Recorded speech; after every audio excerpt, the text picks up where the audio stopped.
ఈ video Tanuja ఫ్యాన్స్కైనా, Kalyan ఫ్యాన్స్కైనా, BB ఉత్సవం ఫ్యాన్స్కైనా ఓకేనా, ఎప్పటి నుంచో చూడాలనుకుంటున్నారు కదా తనూజని, కళ్యాణ్ని, వాళ్ళకి మాస్ లోడింగ్ లాంటి అప్డేట్స్, ఫుల్ అప్డేట్స్ అయితే ఉంటాయి మామ. అసలు బీబీ ఉత్సవంలో ఏం జరిగింది మొత్తం తెలిసిపోతుంది. మీరు తనూజ, కళ్యాణ్ ఫ్యాన్ అయినా ఆ లైక్ బాక్స్ అనేది బద్దలయ్యేటట్టు లైక్ చేయండి. అందరికీ తెలియాలి ఇంతమంది ఉన్నారా నాయనా వీళ్ళు అని. ఖచ్చితంగా చెప్తున్నా మామ, మీరు పెట్టే ప్రతి లైక్ అవతల వాళ్ళకి వణుకు పుట్టించేలా ఉండాలి ఓకేనా. అట్లా లైక్ అయితే చేయండి, కామెంట్లో కూడా తెలపండి. అసలు మొత్తం అప్డేట్స్ అయితే ఉన్నాయి మామ. ఆ తర్వాత ఫైనల్గా ఒక మంచి అప్డేట్ కూడా ఇస్తాను. తనూజ, కళ్యాణ్ తర్వాత ఏం చేస్తున్నారు దానికి సంబంధించిన అప్డేట్ కూడా ఇస్తాను. అసలు బీబీ ఉత్సవంలో ఏం జరిగింది, బీబీ ఉత్సవంలో కొంతమంది ఇలా అంటున్నారు కదా తనూజ కళ్యాణ్కి ప్రపోజ్ చేసింది, రింగు తొడిగింది అది ఇదని. ఓకే, రింగు తొడిగిన వరకు కరెక్టే, కానీ అది ఒక ఒక అక్కడ అక్కడ ఒక సినారియో నడుస్తుంది. ఆ సినారియోలో రింగు తొడగాలి కాబట్టి రింగు తొడిగిద్ది ఓకేనా. అందువల్ల రింగు తొడిగింది, కానీ లవ్ ప్రపోజల్ చేసింది అది ఇది అంటున్నారు. లవ్ ప్రపోజల్ అయితే చేయలేదు మామ.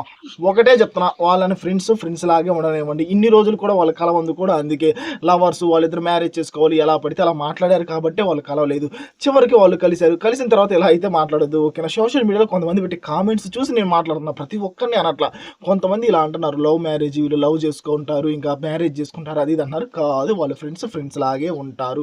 తనూజ ఒకటే చెప్పింది మామ, ఒకటే చెప్పింది, కళ్యాణ్ నీకు ఎప్పుడు ఏదైనా బాధగా ఉంటే నేను నీ వైపు నిలబడతాను, మనం ఫ్రెండ్స్ ఇలాగే ఫ్రెండ్స్గానే ఉందాము. ఎంతమంది ఎన్ని అనుకున్నా కానీ, నిన్న బీబీ ఉత్సవంలో తనూజ మాట్లాడే మాటలు ఇవన్నీ, ఎంతమంది ఎన్ని అనుకున్నా కానీ మనం అయితే ఫ్రెండ్స్ లాగే ఉందాము. నా చివరి వరకు నీకు నేను ఫ్రెండ్గానే ఉంటాను, నా కట్టె కాలే వరకు మనం ఫ్రెండ్స్ లాగే ఉంటామని తనూజ చెప్పింది. కళ్యాణ్ అయితే చాలా అంటే చాలా ఎమోషనల్ అయ్యాడు.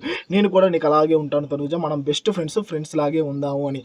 ఆ తర్వాత కళ్యాణ్ అయితే కొన్ని గిఫ్ట్లు అయితే తనూజకి ఇవ్వడం జరిగింది ఓకేనా. ఆ గిఫ్ట్లు ఏంటి అంటే, కళ్యాణ్ జీప్ గిఫ్ట్ ఇచ్చాడు ఓకేనా, టీ కప్ ఇచ్చాడు, ఇలా గిఫ్ట్లు అయితే ఇచ్చాడు మామ. ఆ జీప్ గిఫ్ట్ ఎందుకు ఇచ్చాడంటే, అందరూ అంటున్నారు జీప్ అంటే పెద్ద రేట్ ఉంటుంది కదా బ్రో, పెద్దగా అమౌంట్ ఉంటుంది కదా అంటే, పెద్ద అమౌంట్ కదా మామూలుగా చిన్న జీబ్ అయితే ఇచ్చింది. ఎందుకు ఇచ్చాడంటే కళ్యాణ్ కూడా, మీరు బిగ్ బాస్ చూసినట్లయితే ఓకే, బిగ్ బాస్లో తనూజ ఇలా అంటుంది, మా నాన్న చిన్నప్పుడు మా చెల్లికి జీబ్ అయితే కొనిచ్చాడు, నాకు కొనివ్వలేదు, అది నాకు ఇంకా అలాగే ఉండిపోయింది అని.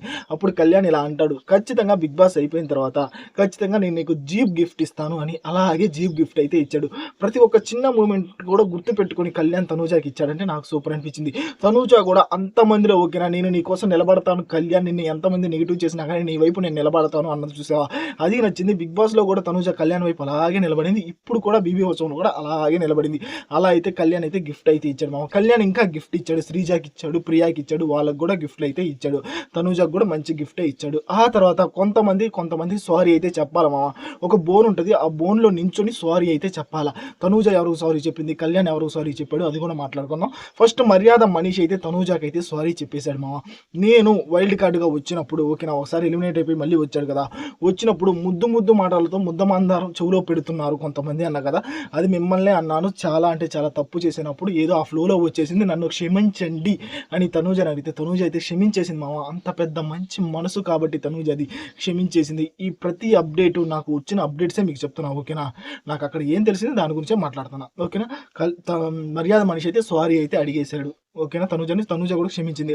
ఆ తర్వాత తనూజ కూడా ఓకే బోనెక్కి, నా వల్ల ఎవరైతే బాధపడ్డారో ప్రతి ఒక్కరికి సారీ చెప్తున్నా, ఎస్పెషల్లీ కళ్యాణ్. నా తర్వాత బిగ్ బాస్ అయిపోయిన తర్వాత నువ్వేదైనా నా ఫ్యాన్స్ వల్ల కానీ నా వల్ల కానీ ఏదైనా ఇబ్బంది పడితే చాలా అంటే చాలా సారీ అని కూడా చెప్పింది మామ. ప్రతి ఒక్కరికి చెప్పింది, నేను మీ అమ్మాయిని ఓకేనా, ఏదో ఆ టైంలో ఆ కోపంలో అలా ఒకవేళ అన్నా కానీ మిమ్మల్ని మీ మనసు నొచ్చుకున్నా కానీ, ఇప్పుడైతే మనందరం ఒకటి, మనమందరం ఒక కుటుంబం అని అన్నప్పుడు నాకైతే గూస్ బంప్స్ అనిపించింది మామ. లిటరల్లీ ఆ మాట అయితే అనిందంట తనూజ. ఆ తర్వాత కళ్యాణ్ కూడా తనూజకి సారీ చెప్పాడంట. తనూజ, నా వల్ల నువ్వు ఎప్పుడైనా బాధపడి ఉంటే సారీ అది ఇది. ఇదంతా ఒక ఫార్మేట్ మామ, ఆ ఫార్మేట్లో నడుస్తుంది. ఒక బోన్ ఉంటుంది, ఆ బోన్ ఎక్కి సారీలు చెప్పుకోవాలి. ఇలా ప్రతి ఒక్కరైతే ఒక్కొక్కరి గురించి అయితే సారీలు అయితే చెప్పుకున్నారు. ఇలా తనూజ కళ్యాణ్కి, కళ్యాణ్ తనూజకి ఇలా సారీ చెప్పుకున్నారు. వాళ్ళిద్దరు బాగానే ఉన్నారు మామ. కొంతమంది పిఆర్లు రివ్యూస్ చేసిన నెగిటివిటీ వల్ల ఇన్ని రోజులు అయితే కలవలేకపోయారు. ఈ బీబీ ఉత్సవంలో అయినా ఆ ముసుగైతే పోవాలి ఓకేనా, అదైతే పోవాలా, వాళ్ళిద్దరు కలిసి ఉండాలా నేను అనుకుంటున్నాను. ఆ తర్వాత ఇమాన్యుల్ వాళ్ళ మమ్మీ అయితే చాలా అంటే చాలా ఎమోషనల్ అయితే అయ్యారంట మామ. ఎందుకంటే ఇమాన్యుల్ నిజంగానే ఒక మంచి ఆటగాడు, మంచిగా కామెడీ చేస్తాడు. కాకపోతే అక్కడక్కడ కొంచెం వాయిస్ రైజ్ చేస్తాడు, చూడ వాయిస్ రైజ్ చేయలేదు. అక్కడ మాటలు ఇక్కడ మాటలు అక్కడ చెప్పడం వల్ల కొంచెం వెనక అయితే పడ్డాడు ఇమాన్యుల్. అందువల్ల ఇమాన్యుల్కి ఓకేనా ఒక సెకండ్ పొజిషన్, థర్డ్ పొజిషన్లో ఉండే ఇమాన్యుల్ ఓకేనా, విన్నర్ అయితే కాదు ఎందుకంటే నామినేషన్స్లో లేడు కాబట్టి. థర్డ్ అలా ఉండే ఇమాన్యుల్ ఒక్కసారిగా ఫోర్త్గా పడిపోవటం, వాళ్ళ అమ్మగారు కూడా అదే అన్నారంట, 4వ పొజిషన్ నా కొడుకు రావడం నాకు నచ్చలేదని ఫుల్ ఎమోషనల్ అయితే అయ్యారంట. నాకు కూడా ఎమోషనల్ అనిపించింది మామ ఓకేనా.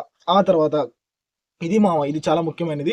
ఒక గేమ్ పెడితే ఆ గేమ్ టాస్క్‌లో కళ్యాణ్‌కి 75,000, తనూజకి కొంత అమౌంట్, ఇమాన్యుయల్‌కి కొంత అమౌంట్ వచ్చిన తర్వాత వాళ్ళైతే వాళ్ళకొచ్చిన అమౌంట్‌ని ఓకేనా అనాథ శరణాలయానికి ఇస్తాం మేము అని వాళ్ళు ముగ్గురు చెప్పినప్పుడు నాకు సూపర్ అనిపించింది. ఆ విజిల్ కూడా ఎయ్యాలనిపించింది. ఇలా ఉండాలి కదా స్వామి మనుషులు అంటే అని వాళ్ళ ముగ్గురిని చూసిన తర్వాత నాకు అనిపించింది. వాళ్ళు అనాథ శరణాలయానికి ఇస్తానన్నారంట. ఆ తర్వాత డెమాన్ రీతు గురించి ఒక చిన్న అప్డేట్ ఏంటంటే వాళ్ళైతే బీబీ జోడీల నుంచి అయితే ఎలిమినేట్ అయితే అయిపోయారు మామ. ఆ తర్వాత బీబీ ఉత్సవంలో అయితే వాళ్ళైతే డెమాన్ అయితే ఒక ఫ్లవర్స్ తీసుకొని రీతుకైతే ప్రపోజ్ చేశాడు. చెయ్యాలి. అదొక టాస్క్ కాబట్టి చేశారు. అక్కడ జరిగింది ప్రతిదీ ఒక టాస్కే మామ. దాన్ని మీరు ఓగా తీసేసుకొని ఓకేనా వాళ్ళు ఇంకా మ్యారేజ్‌లు చేసుకోవాలి అది ఇది అట్లా వద్దు మామ ఫ్రెండ్స్ అని ఫ్రెండ్స్ లాగే ఉండనిద్దాం. ఓకేనా. బీబీ ఉత్సవంలో అయితే జరిగింది ఇదే మామ. కొంతమందికి సారీలు చెప్పుకున్నారు. కొంతమందికి అంటే ఎవరి బాండింగ్ ఎక్కువ అంటే ఎక్కువ బాండింగ్ తనుజ, కళ్యాణ్ కానీ 100కి 100 వచ్చింది వాళ్ళకి. మిగతా వాళ్ళకి కూడా కొంత బాండింగ్ వచ్చింది. అది నా ప్రీవియస్ వీడియోలో పెట్టాను. అది కావాలంటే వెళ్లి చెక్ చేయండి. చూడండి సూపర్‌గా ఉంటుంది ఆ వీడియో కూడా. ఎవరికి ఎంతమంది ఎంత రేటింగ్ ఇచ్చారు అంటే ఎవరి బాండింగ్ బాగుందని ఎక్కువ ఇచ్చారు అన్నది ఆ వీడియోలో అయితే ఫుల్‌గా ఉంది. చూడండి. ఆ తర్వాత కళ్యాణ్, తనూజకి సంబంధించిన అప్డేట్ ఏంటి బ్రో అంటే వాళ్ళు మూవీస్ చేస్తున్నారు మామ. వెబ్ సీరీస్ చేస్తున్నారు మామ. అసలు ఆ మూవీస్ ఏంటి? వెబ్ సీరీస్‌లు ఏంటి? వాళ్ళు ఏ కాన్సెప్ట్‌తో రాబోతున్నారు? మొత్తం నా నెక్స్ట్ వీడియోలో అయితే ఖచ్చితంగా వస్తూనే ఉంటాయి. ఖచ్చితంగా మీరు మన ఛానల్ లైక్ చేసుకొని, సబ్స్క్రైబ్ చేసుకొని ఉంచుకోండి. ప్రతి అప్డేట్ వస్తూనే ఉంటది. ఎవరికైనా అన్యాయం జరిగినప్పుడు ఇట్లానే గట్టిగానే మాట్లాడతా మామ. నాకు ఇక్కడ ఏదనిపిస్తే అదే మాట్లాడతా. వాడేదో అనుకుంటున్నాడు, వీడేదో అనుకుంటున్నాడు అయన్నీ మనకైతే ఉండవు మామ. ఇక్కడ తెలిసే నాకేమనిపిస్తుంది తప్పే, రైటా ఇదే నేను చెప్పాలనుకున్న ప్రతిసారి ఓకేనా. మీకు మన వీడియోస్ నచ్చితే ఖచ్చితంగా మన ఛానల్ సబ్స్క్రైబ్ చేసుకొని ఉంచుకోండి. ప్రతి చిన్న అప్డేట్ వస్తూనే ఉంటుంది. టోటల్‌గా బీబీ ఉత్సవంలో, బిగ్ బాస్‌లో మీకు అసలు ఎవరిష్టం? తనుజ, కళ్యాణ్, ఇమాన్యుయల్ అసలు అంతమంది ఉన్నారు కదా! ఎవరంటే ఎక్కువ ఇష్టం? ఖచ్చితంగా కామెంట్ అయితే చేయండి. నాకు తెలియాలా. ఈ వీడియో చూసి ప్రతి ఒక్కరికి కూడా తెలియాలా.